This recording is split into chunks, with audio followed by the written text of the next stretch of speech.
Court అక్కడ ఏం జరిగింది అనేది న్యాయస్థానం నిర్ణయిస్తుంది. డిఎస్పీ ముందుగాల న్యాయస్థానం వకాల్తా పుచ్చుకొని న్యాయస్థానం కంటే ముందు ఏం జరిగింది అనేది ఆయనే తీర్పిచ్చిన తర్వాత ఈ కేసు కట్టుడు ఎందుకు, ఏం చేసుడు ఎందుకు? డిఎస్పీ పని ఏందో గత వరకు చేసుకోవాలి. ఆయన కేసు కట్టి విచారణ చేసి సంబంధించిన సాక్ష్యాలను కోర్టుకు సమర్పించాలి. ఆయన పరిధి గంట వరకే. అది దాటి ప్రవర్తిస్తున్నాడంటే దాని వెనకాల ఏం జరుగుతా ఉందో స్పష్టంగా అర్థమవుతుంది. ఆ పాప పైన ఎక్కడ కూడా చిన్న స్క్రాచెస్ కూడా మేము కూడా పరిశీలించడం జరిగింది. అవును, పాప పైన ఏం జరిగింది అనేది FSL report, post mortem report వచ్చిన తర్వాత నిర్ణయం తీసుకుంటామని చెప్పారు కదా. మరి రెడ్లకు కూడా దెబ్బలు తాకినాయని ఎఫ్ఎస్ఎల్ రిపోర్టు ఇవన్నీ రిపోర్ట్లు వచ్చేదాకా ఎందుకు ఆగలేదు? మరి ఇది ఒక డ్రామా. అంటే పోలీసులు క్లియర్ గా మీకు ఒక బైట్ రిలీజ్ చేయమంటే చేస్తా. ఆ దాడిలో పోలీసు వాళ్ళు కూడా ఉన్నారు. నాకు ఎక్స్క్లూజివ్ వీడియో వచ్చింది. ఆ దాడిలో ఆ మహిళకు దాడి జరుగుతున్నటువంటి సందర్భంలో పోలీసులు కూడా అక్కడ ఉన్నారు. ఇద్దరు పోలీసులు ఆ లోపల కొబ్బరికాయల రూమ్ లో జ్వరబడ్డటువంటి సందర్భంలో వాళ్ళు ఉన్నారు. వాళ్ళకు సంబంధించినటువంటి వీడియో కూడా ఇగో నా దగ్గరకు వచ్చింది. ఈ 4 నిమిషాలని వీడియో దాంట్లో ఉన్నారు క్లియర్ గా. పోలీసులు తమ తప్పును కప్పిపుచ్చుకోవడానికి ఘటనా స్థలంలో పోలీసులు ఉన్న తర్వాత కూడా దాడి జరిగింది. ఎక్కడ పోలీస్ వ్యవస్థ మీదకి వస్తుందో అనేటువంటి ఉద్దేశంతో పోలీసులు తప్పించుకోవడానికి ప్రయత్నం చేస్తా ఉన్నారు. హత్యా నేరం కేసుల్లో రెడ్లనే కాదా పోలీసులను కూడా పెట్టాలని చెప్తున్నారు. అసలు ఆ పాపే లేదు అక్కడ, ఆమెతో పాటు తల్లితో పాటు అన్నటువంటి సిగ్గుందా ఏమన్నా చెప్పడానికి? ఇందులో లేదా? ఆ పాప లేదా? అదే పోలీస్ ఆఫీసర్ చెప్తా ఉన్నాడు. అదే పోలీస్ ఆఫీసర్ చెప్తా ఉన్నాడు కదా. ఇగో ఈ పాపను ఎత్తుకొని ఉన్నది ఎవరు అంటే స్పష్టంగా డిజైన్ చేసుకున్నారు, తప్పిస్తేందుకు స్పష్టంగా డిజైన్ చేసుకున్నారు అనేది అర్థమవుతుంది. ఇక్కడ అంటే దోషులు పోలీసులు అన్నట్టు. ఇగో ఈమె ఎత్తుకుంది, ఆ పాపనే, ఈ పాపనే ఆమె ఎత్తుకుంది.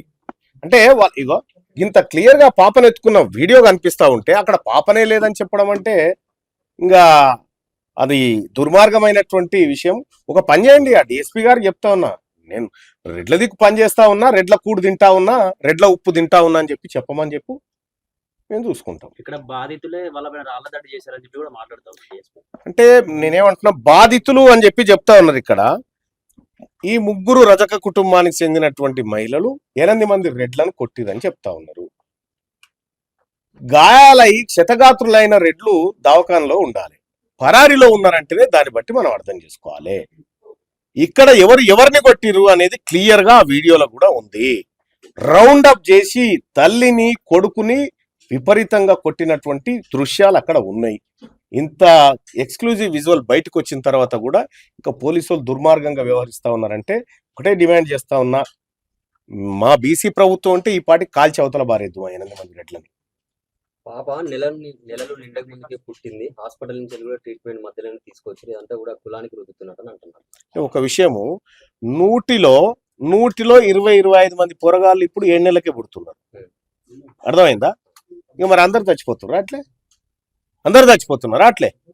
అంటే నేను ఒకటి ఏం చెప్తున్నా అంటే, నువ్వు తప్పించుకోవడానికి కారణాలు వెతుకుతా ఉన్నావు, కానీ అసలైనటువంటి దోషులను పట్టి సమాజం ముందు చట్టం ముందు నిలబెడదామనేటువంటి ఉద్దేశం పోలీసు వాళ్ళకి లేనప్పుడు ఇటువంటి చిల్లర కూతలు కూస్తూనే ఉంటారు. ఇంకొకసారి ఆ బిడ్డ మరణం పైన ఎవడన్నా తప్పుడు కూతలు కూస్తే నాలిక జీరి పారేస్తాం. ఏదైతే బీసీలకి రక్షణ చట్టం కావాలని చెప్తున్నారు కదా, సాధ్యమైందా? ఆంధ్రప్రదేశ్ లో సాధ్యమైందిగా, నిన్న ఏపీలో సాధ్యమైంది కదా. గురువు దగ్గర సాధ్యమైంది, శిష్యుని దగ్గర సాధ్యంగా ఎన్నికల హామీలకు ఇచ్చిన బాబు. ముఖ్యమంత్రి ఇంత జరిగినా స్పందిస్తలేడు కదా. ఈ చట్టం తీసుకొచ్చడానికి ముందులో ఉంటాడు అసలు. ఆయననే ఉండకుండా చేస్తాం రాజకీయంగా.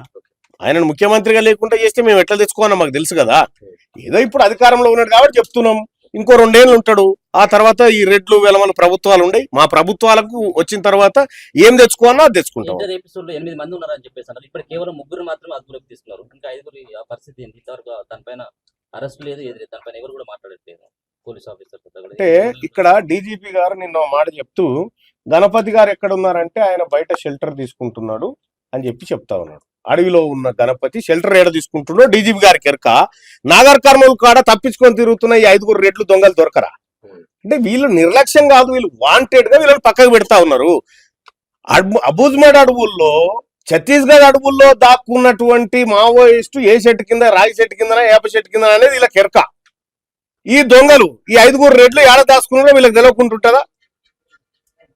కాబట్టి ఏమంటున్నంటే ఇందులో పోలీసు నిర్లక్ష్యం స్పష్టంగా ఉంది.